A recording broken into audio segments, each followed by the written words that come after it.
يا أيها الذين آمنوا اتقوا الله حق تقاته ولا تموتن إلا وأنتم مسلمون.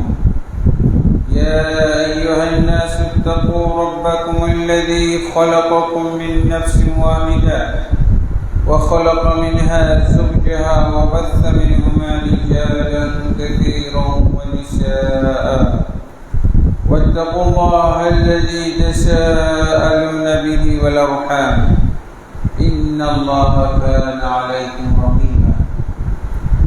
يا أيها الذين آمنوا اتقوا الله وقولوا قولا سديدا يصلح لكم أعمالكم ويغفر لكم ذنوبكم ومن يطع الله ورسوله فقد فاز فوزا عظيما. أما بعد فأعوذ بالله من الشيطان الرجيم.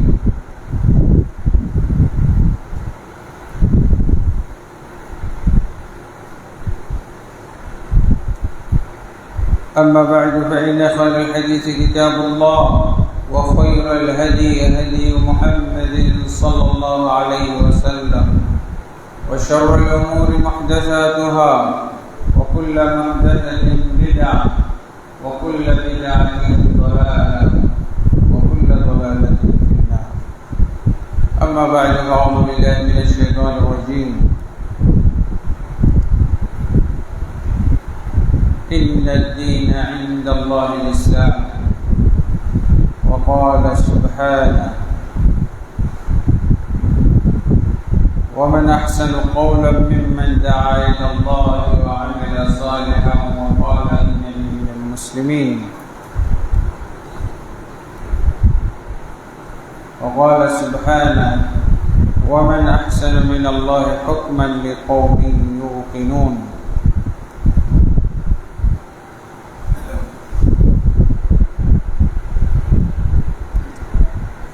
عن واقد الليثي رضي الله عنه قال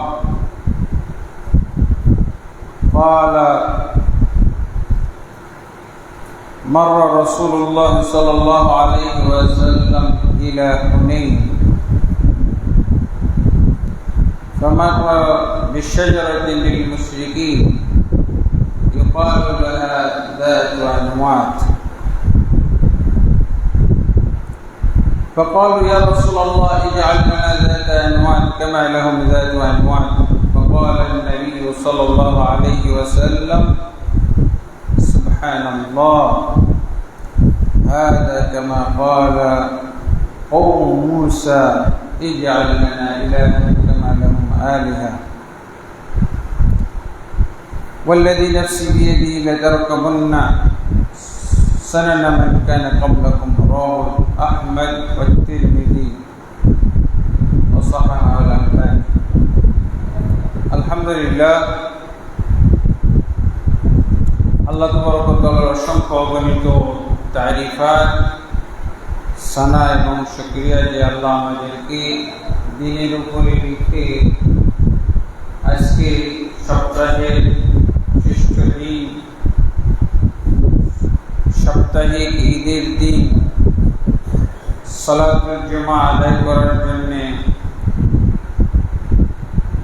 হায়দ্রাবাদে অবস্থিত আত-তাকওয়া জামে মসজিদে আসার তৌফিক দান করেছেন। আলহামদুলিল্লাহ রাব্বিল আলামিন।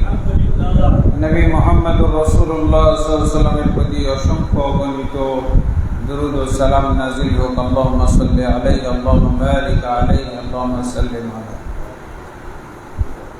অতঃপর আজকে যে বিষয়ে খুতবার কথা প্রচার করা হয়েছে, পোস্টারে লেখা হয়েছে সহিহ আকীদা এবং আমলের গুরুত্ব। আসলে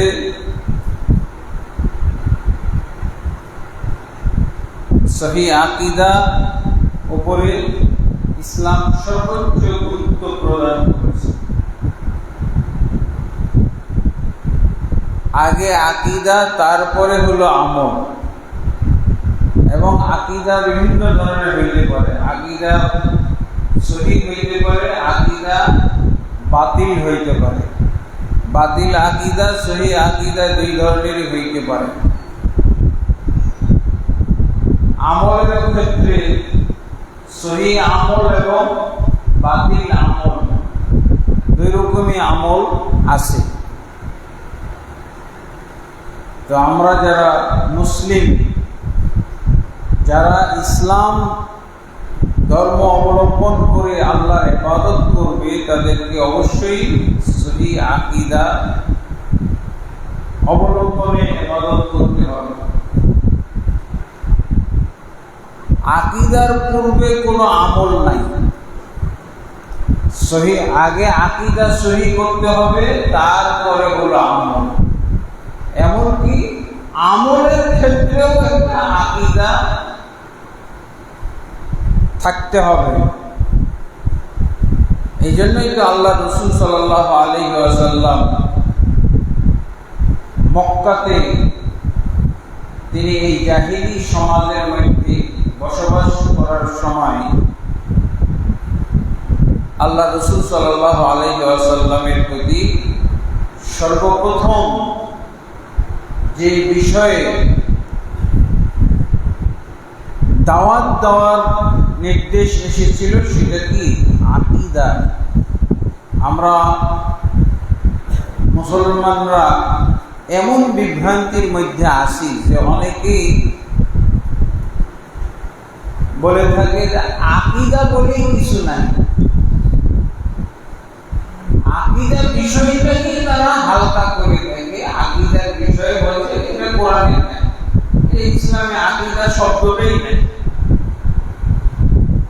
যারা বলে যে আকীদা বলে কিছু নাই, এবং তারা এই সমাজের মধ্যে দেখা যাবে যে অনেক ভাইরাল বক্তা আছে, ভাইরাল আলেম আছে, তারাও বলতেছে আকীদা বলে কিছু নাই।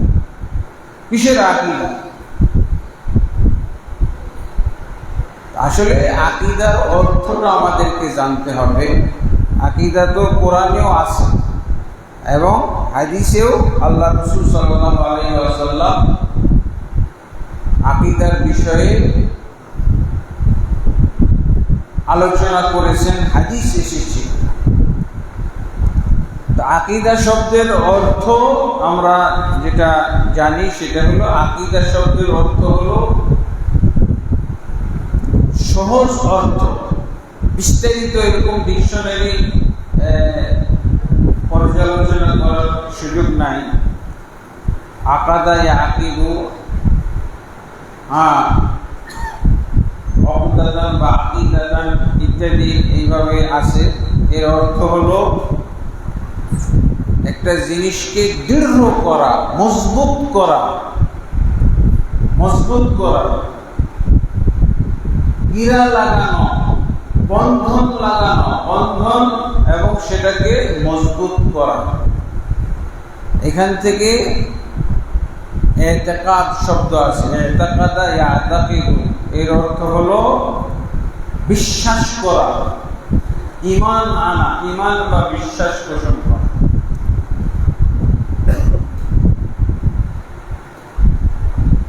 ইসলামে আকীদা শব্দটা কারো কাছে পরিচিত, কারো কাছে অপরিচিত, এরকম হইতে পারে। ইসলাম আকীদার সমর্থবোধক কিছু শব্দ যদি আমরা জানি, তাহলে আমাদের মধ্যে থেকে বিভ্রান্তিটা দূর হইতে পারে। আকীদার শব্দটা সমর্থবোধক কিছু শব্দ আছে। শব্দগুলো কি? তাওহীদ। তাওহীদ হলো আকীদারই সমর্থবোধক শব্দ। তাহলে শব্দ ভিন্ন কিন্তু বিষয় একই। আমি যদি আকীদা বলি, আকীদা বলতে কি বুঝাবে? তাওহীদ। আরেকটা কি? আস-সুন্নাহ। তাওহীদের বিপরীত হলো শিরক। আর কি? আকীদার সমর্থবোধক আরেকটা শব্দ হলো আস-সুন্নাহ। আস-সুন্নাহ এবার তো পরিচিত শব্দ পাওয়া গেল। আপনি আকীদা বুঝেন না, সুন্নাহ বুঝেন তো, আপনি আকীদা শব্দ বুঝেন না, তাওহীদ বুঝেন তো। এগুলো হলো সমর্থবোধক শব্দ। তাহলে সুন্নাহর বিপরীত হলো বিদআহ। তাহলে আপনি যদি তাওহীদ বুঝেন এটাই তো আকীদা। আর যদি আপনার ইবাদত বন্দেগী, আপনার জীবনটা যদি তাওহীদ ভিত্তিক হয়ে যায়, এই তো আপনি সহিহ আকীদার উপরে আছেন। আর যদি আপনার ইবাদতটা, আপনার জীবনটা শিরকের সাথে জড়িয়ে যায়, তাহলে আপনি বদ আকীদা, বাতিল আকীদার মুসলমান হয়ে যাবেন। এমনি ভাবে আকীদার সমর্থবোধক শব্দ আরো সুন্নাহ। যদি আপনি সুন্নাহ বুঝেন, সুন্নাহ বলতে তরিকা, সুন্নাহ বলতে পথ, পন্থা, পদ্ধতি। কার পথ, পন্থা, পদ্ধতি?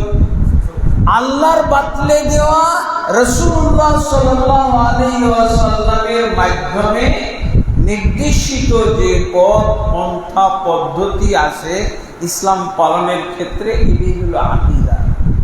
আপনি সুন্নাহ দিয়ে বুঝেন আকীদা, সুন্নাহ শব্দ দিয়ে। আরেকটা সমর্থবোধক শব্দ হলো, আকীদার সমর্থবোধক শব্দ হলো উসুলুদ্দীন, দ্বীনের মৌলিক বিষয়, দ্বীনের মৌলিক বিষয়গুলো। আপনি দ্বীনের কোন বিষয়গুলো পালন করবেন? অমৌলিক বিষয়। আমাদের সমাজে তো দেখা যায় যে মুসলমানদেরকে যারা খাঁটি ইসলাম পালন করে, শিরক বেদাত মুক্ত ইসলাম পালন করে, এদেরকে মৌলবাদীও বলা হয়।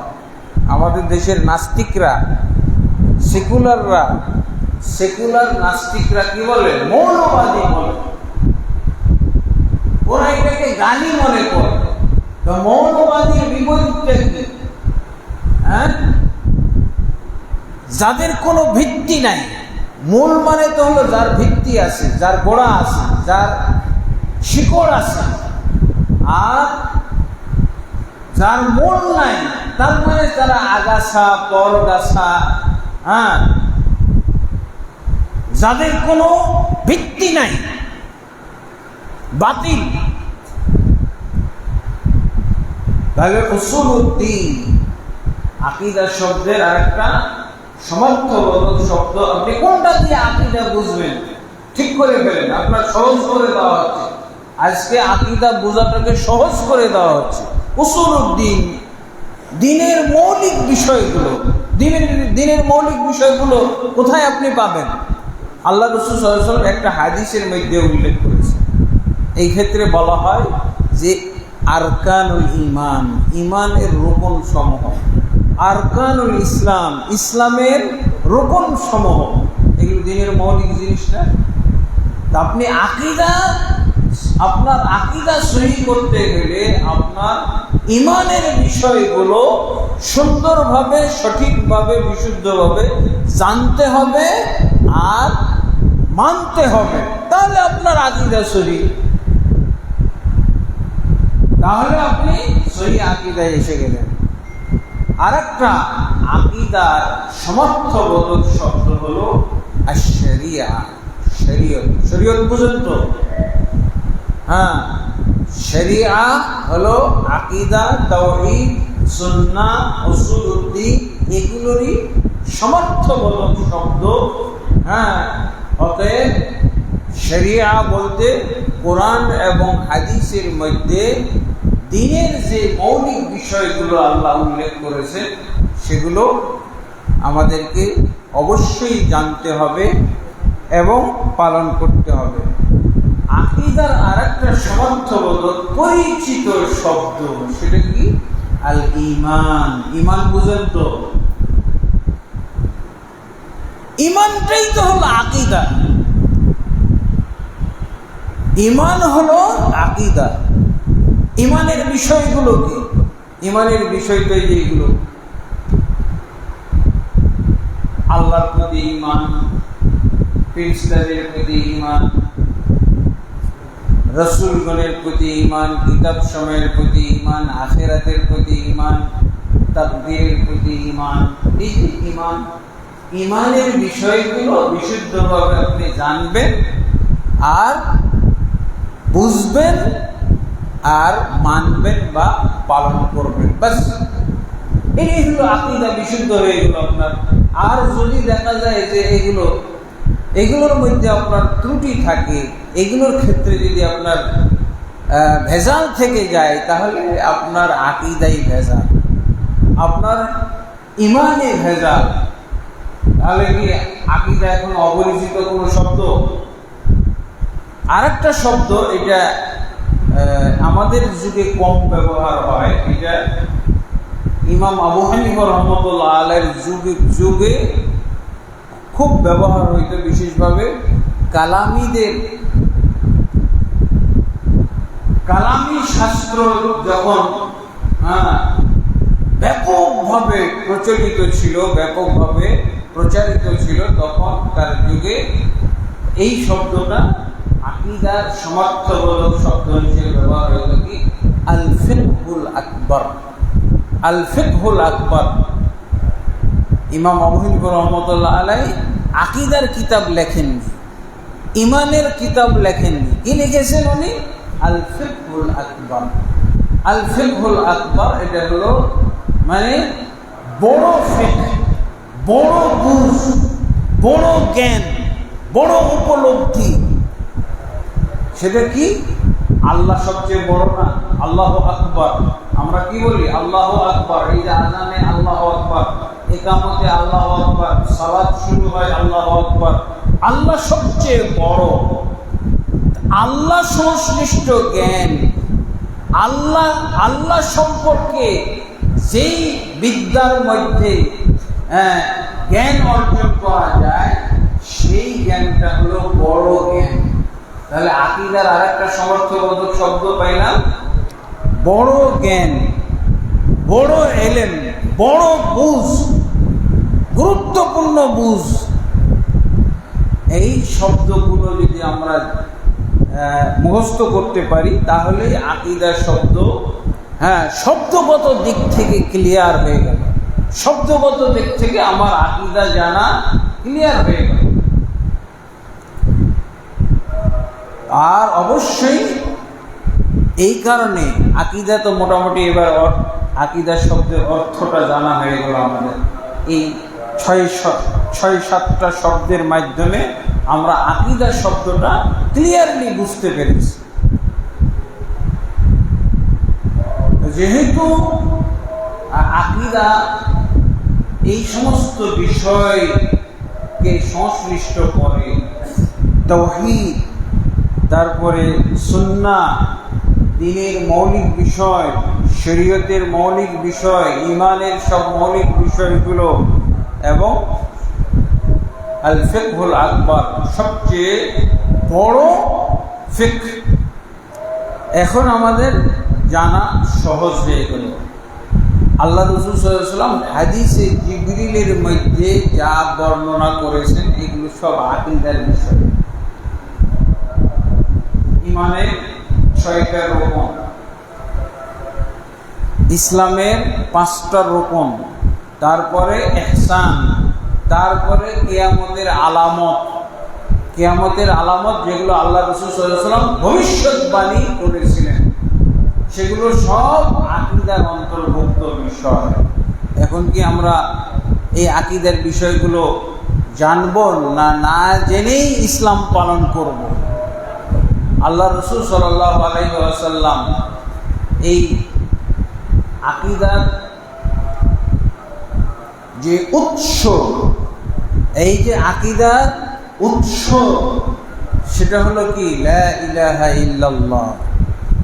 আমরা মৌলিক জ্ঞান, ইসলামের মৌলিক জ্ঞান, এগুলো সব পাবো কোথায়?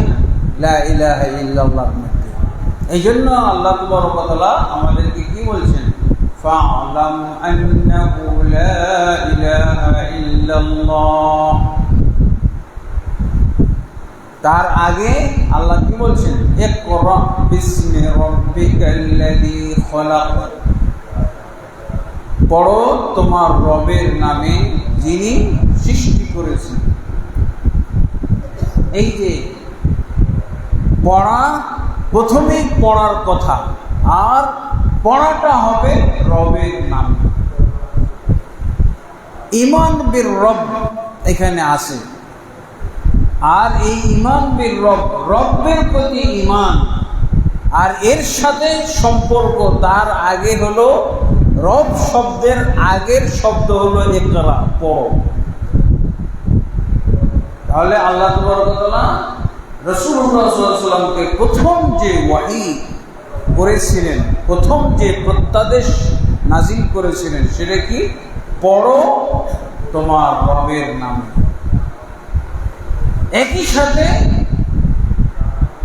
দুইটা বিষয়ের পরিচয়, একটা হলো পড়ার গুরুত্ব, আর একটা হলো রবের পরিচয়। তাহলে আগে কোনটা? আগে হলো পড়ো, পড়ার কথা বলা হয়েছে। অথচ আল্লাহ তাবারক ওয়া তাআলা আমাদেরকে সৃষ্টি করেছেন শুধু ইবাদতের জন্য। ইবাদতের জন্য সৃষ্টি করেছেন না? কিন্তু মুহাম্মদ সাল্লাল্লাহু আলাইহি ওয়াসাল্লামকে আল্লাহ প্রথম দিন এই কথাটা তো জানাইলেন না।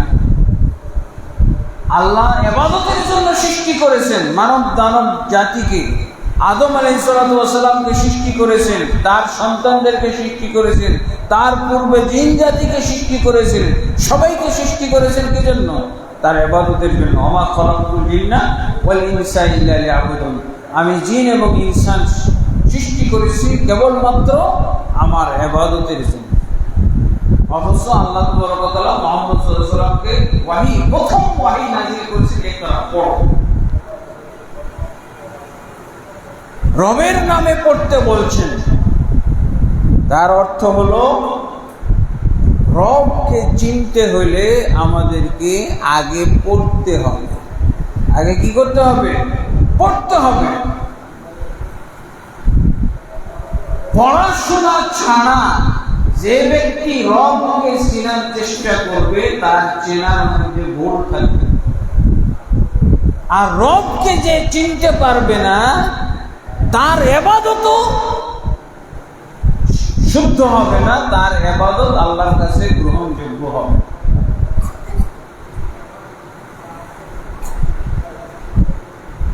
এরপরে আল্লাহ তাবারক ওয়া তাআলা রবকে চিনার জন্য আরেকটা শব্দ বলেছেন, সেটা কি? ফাআলাম, তুমি জ্ঞান অর্জন করো। আমি পড়বো কি জন্য? জ্ঞান অর্জনের জন্য। এইটা কি? রবকে চিনার আগে, লা ইলাহা ইল্লাল্লাহ বলার আগে আমার দুইটা কাজ করতে হচ্ছে, পড়তে হবে আর জ্ঞান অর্জন করতে হবে। তারপরে হলো,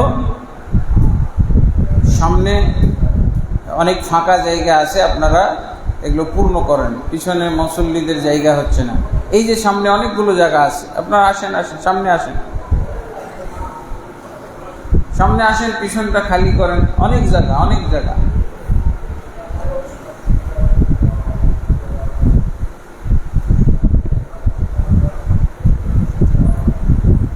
এরপরে আল্লাহ তাবারক ওয়া তাআলা রাসূলুল্লাহ সাল্লাল্লাহু আলাইহি ওয়াসাল্লামকে পড়ার গুরুত্ব বুঝাইলেন। মুহাম্মদ সাল্লাল্লাহু আলাইহি ওয়াসাল্লাম বললেন, আমি পড়তে পারি না।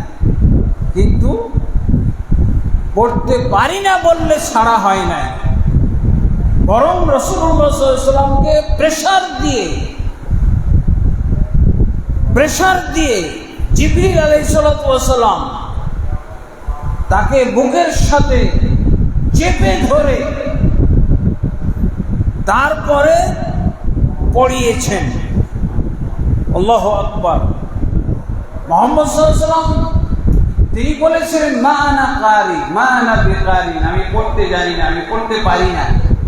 পড়তে পারি না বলেই ছেড়ে দেওয়া হয় নাই, মুহাম্মদ সাল্লাল্লাহু আলাইহি ওয়াসাল্লামকে প্রেসার দিয়ে পড়ানো হয়েছে। তাহলে আমাদেরকে কি করতে হবে? আমরা খালি বললেই হবে যে আমি পড়তে জানি না, পড়ার দরকার নাই, আমি তো মাদ্রাসা লাইনের ছাত্র না, আমি তো স্কুলে ভর্তি হয়েছি, আমি তো কলেজে ভর্তি হয়েছি, আমি তো ইউনিভার্সিটি ভর্তি হয়েছি, আমার এগুলো পড়ার সুযোগ নাই। মুহাম্মদ সাল্লাল্লাহু আলাইহি ওয়াসাল্লামকে প্রেসার দিয়ে পড়ানো হয়েছে। আপনাকে তাহলে কি করতে হবে? আপনার উপরও প্রেশার দেওয়া হবে। এই জন্য তো শিশুদেরকে প্রেশার দিতে বলা হয়েছে না। পিতা মাতা কি করবে? প্রেশার দিয়ে তাদেরকে পড়াবে, প্রেশার দিয়ে তাদেরকে ইবাদত করাবে, প্রেশার দিয়ে তাদেরকে দিন বুঝাবে। প্রহার করতে বলা হয়েছে, তাও লাঠি পেটা করতে বলা হয়েছে।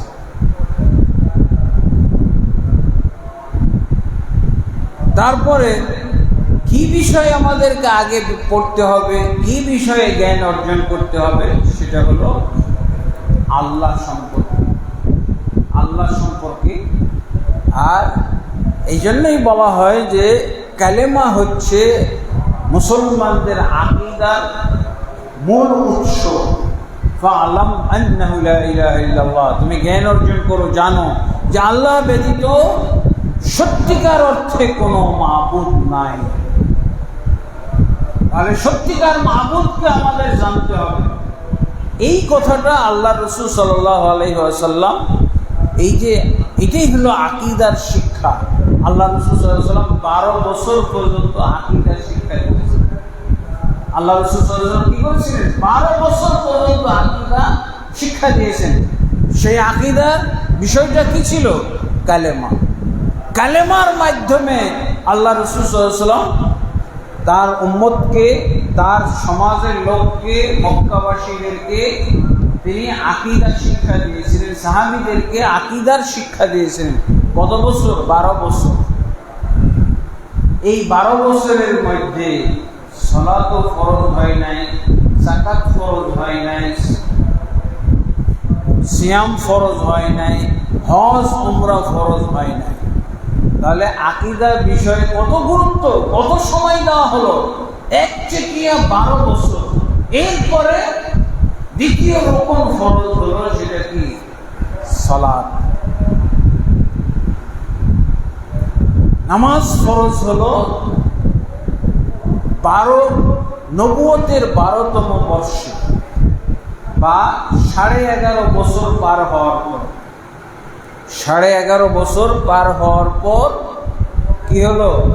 মেরাজের রাত্রে আল্লাহ রাসূল সাল্লাল্লাহু আলাইহি ওয়াসাল্লামের উপরে দ্বিতীয় রকম ফরজ হলো। এতদিন কি কাজ করেছেন? আকীদার উপরে কাজ করেছেন, আল্লাহর প্রতি ঈমান এবং বিশ্বাস দৃঢ় করেছেন, নির্ভেজাল করেছেন। কেমন নির্ভেজাল? সেটা হলো আল্লাহকে রব হিসেবে নির্ভেজালভাবে জানিয়েছেন, আল্লাহর উলুহিয়ত বুঝিয়েছেন, আল্লাহর নাম এবং গুণাবলীকে সুন্দরভাবে তাদের মাঝে তুলে ধরেছেন। আল্লাহ রাসূল সাল্লাল্লাহু আলাইহি ওয়াসাল্লামের একটা ঘটনা বলবো এই জায়গায়। আপনার 2টা ঘটনা মক্কা থেকে বলবো।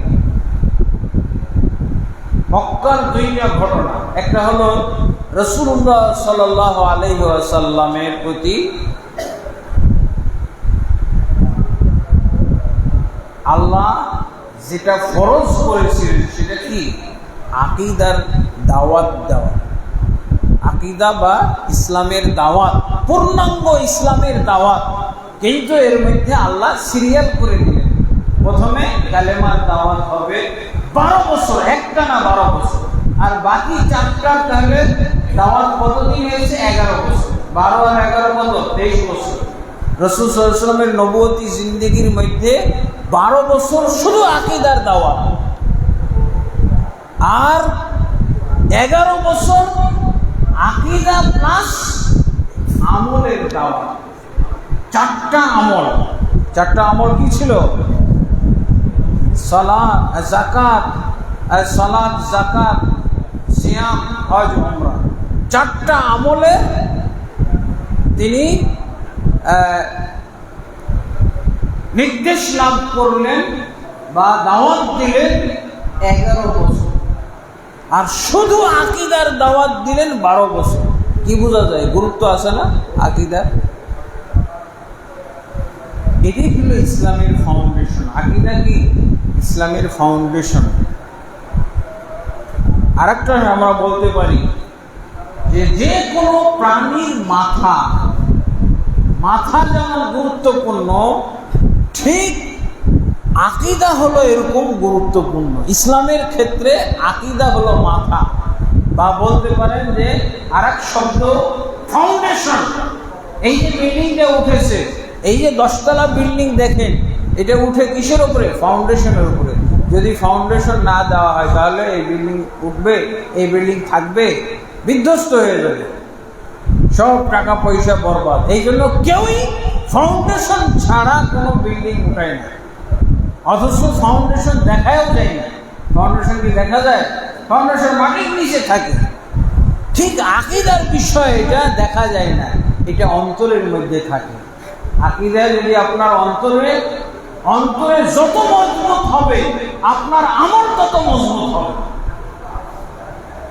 আপনার যদি আকীদা দুর্বল থাকে, আপনার আমলও দুর্বল হবে।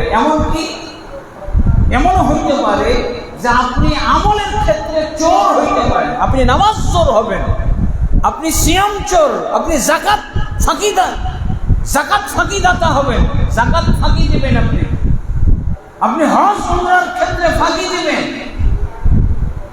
যদি আপনার এই আকীদা অন্তরের মধ্যে না থাকে।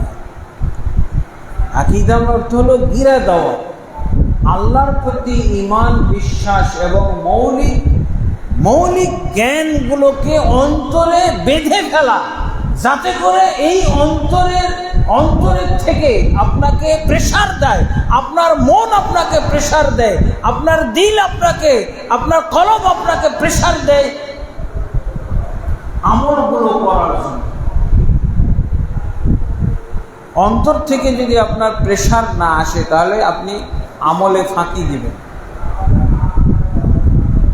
কেন আমাদের সমাজে এত বেনামাজি কেন? আকীদার সমস্যা। আকীদার সমস্যা কতজনের? বেনামাজির সংখ্যা পাওয়া গেছে 98% বেনামাজি বাংলাদেশে, কিন্তু আকীদার ক্ষেত্রে সমস্যা পাওয়া গেছে কত? 1999 জনের মধ্যে আকীদার সমস্যা আছে। 1999 জনের মধ্যে আকীদার সমস্যা, যার জন্য আমলেও সমস্যা এসে গেছে।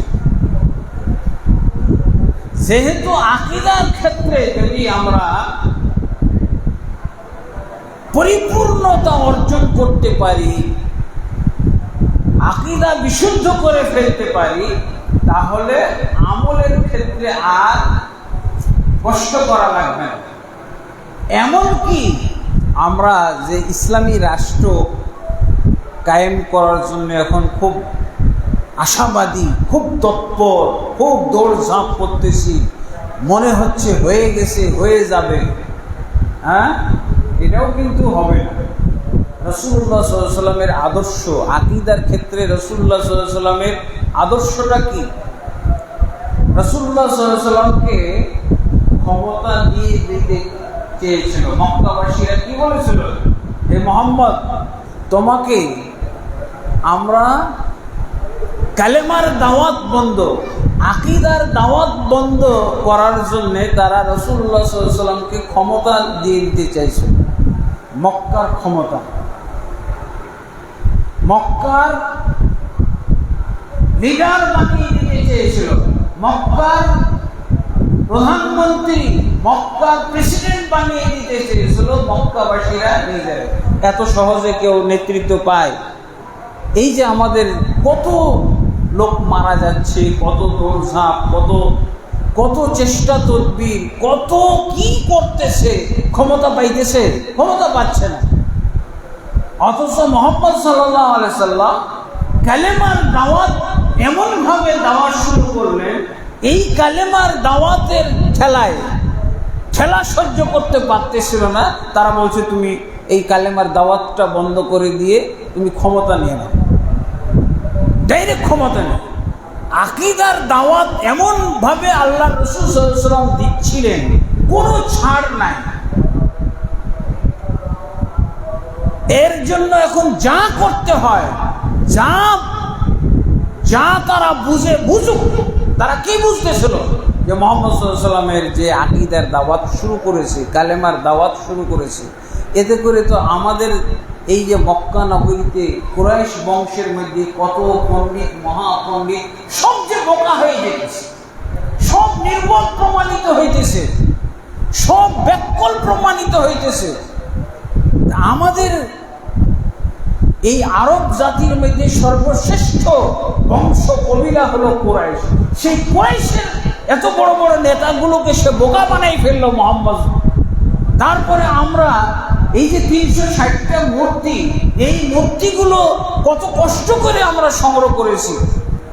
মক্কার জন্য এটা ছিল বিরাট একটা ঐতিহ্য যে এই মক্কা নগরীতে এতগুলো মূর্তি সংগ্রহ করা হয়েছে। এত মূর্তি একত্র আর কোথাও ছিল না। এই মূর্তিগুলো সংগ্রহ করতে কম কষ্ট হয়েছে, কম ত্যাগ তিতিক্ষা, কম পরিশ্রম, কম খরচ করতে হয়েছে এই মূর্তিগুলো একত্র করার জন্য। মূর্তিগুলো কি এমনি একত্র হয়েছিল? একটা বুঝ থেকে একত্র হয়েছিল, একটা আকীদার কারণে একত্র হয়েছিল। আসলে তো তারা দাবি করতো যে তারা মিল্লাতে ইব্রাহিম নবীর অনুসারী। মক্কাবাসীরা কি দাবি করতো? ইব্রাহিম নবীর অনুসারী। এবং এই যে সমস্ত মানুষের মূর্তি তারা রেখেছিল সবগুলো কিন্তু মানুষের মূর্তি। এই যে পশু পেঁচা, হাতি, ঘোড়া, এসবের মূর্তি ছিল না তো, সব ভালো ভালো মানুষের মূর্তি সেখানে ছিল।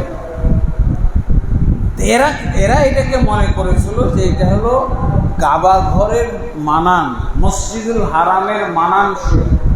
কারণ এরা সবাই অলিয়া উলিয়া, এরা যখন জীবিত ছিল সবাই অলিয়া উলিয়া ছিল। কোরআনের কয়েকটার নামও আছে, কোরআনে অনেকগুলো নাম আছে, উজ্জা, লাত, হবাল, উজ্জা, লাত, হবাল, ওয়াদ, সুয়া, ইয়াগুস, ইয়াউক, নসর। সূরা নূহের 23 নম্বর আয়াতে 5টা মূর্তির নাম এসেছে। 5টা মূর্তি মানে 5 জন ওলিয়া উলিয়া। এরা বলতো যে এগুলো হলো কাবা ঘরের মানান, এগুলো হলো মসজিদের জন্য, মসজিদুল হারামের মানানসই। কারণ এরা ছিল মসজিদের লোক, এরা হলো কাবার লোক, এরা হলো হাজিদের সেবক, এরা হলো দায়ী, এরা হলো আলেম ওলামা, এরা হলো সৎ কর্মশীল মানুষ। তো সৎ কর্মশীল মানুষদেরকে তো এখানেই রাখতে হবে, আল্লাহর ঘরের এখানে রাখতে হবে।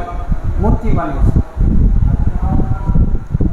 আল্লাহ রাসূল সাল্লাল্লাহু আলাইহি ওয়াসাল্লাম যখন আকীদার দাওয়াত দিলেন তখন এই মূর্তিগুলো রাখা, এই মূর্তিগুলোকে সম্মান করা, এই মূর্তিগুলোর পূজা করা সবই বোকামি প্রমাণিত হইল।